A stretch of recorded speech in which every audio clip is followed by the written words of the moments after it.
Hello guys, welcome back to another video.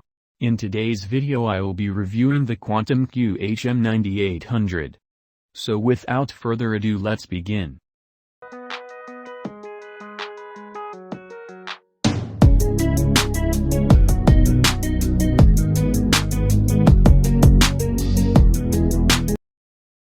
So this keyboard is sold at various different prices in a lot of websites. I had bought it for 1,499 rupees from Amazon.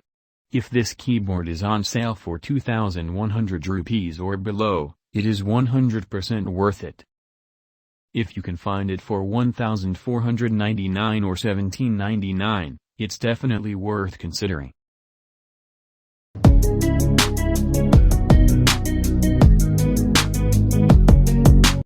So this keyboard comes with blue switches, which means they are clicky and tactile. Also, the switches on this keyboard are really loud and can get annoying at times. These switches are also hot swappable as mentioned by the seller. This keyboard comes with double-shot PBT keycaps.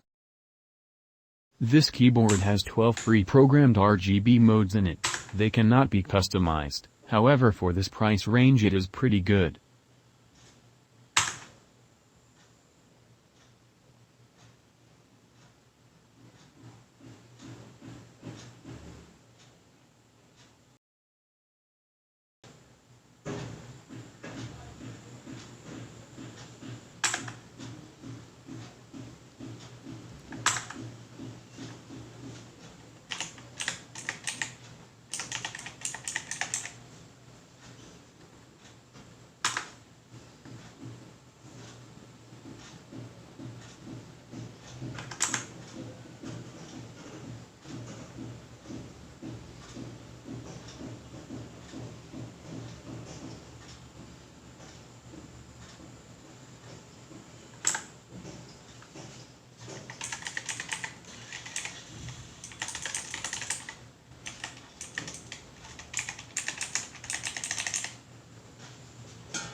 So, after owning it for 1.5 years, this is my honest review.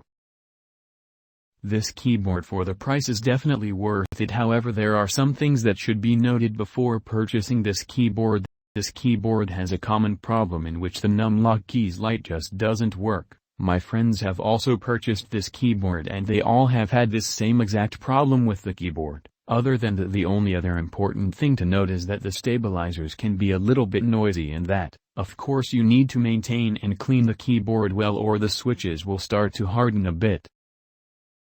And now for the pros of this keyboard. This is a really cheap entry-level mechanical keyboard and will provide you with a great mechanical keyboard experience, and should last you long if maintained well.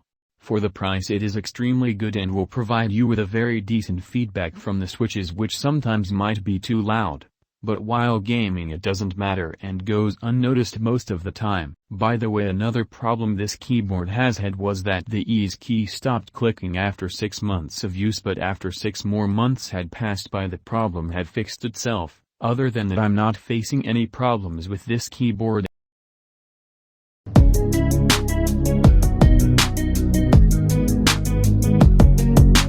As of recording this video and when I bought this keyboard there weren't many options for cheap mechanical keyboards. However, as of when I'm editing this, there are a lot more options on Amazon for keyboards under 2000 rupees that should definitely be considered buying, like this one from HP, which is not genuinely HP by the way, or keyboards from Anti-Sports, or others. The HP one looks identical but is so much cheaper and kinda sues too. In my opinion, that should be another option to purchase if you want a full-size mechanical keyboard, but if you don't find the HP one trusted enough. Plus there are a lot of bad reviews for the HP one, so the Quantum QHM9800 is always an option. So guys, this is the end of my keyboard review. I hope that this video was helpful to you to buy a cheap mechanical keyboard suited for your needs. If it indeed did help, share this video with someone in need and do like this video and subscribe to my channel for better videos in the future.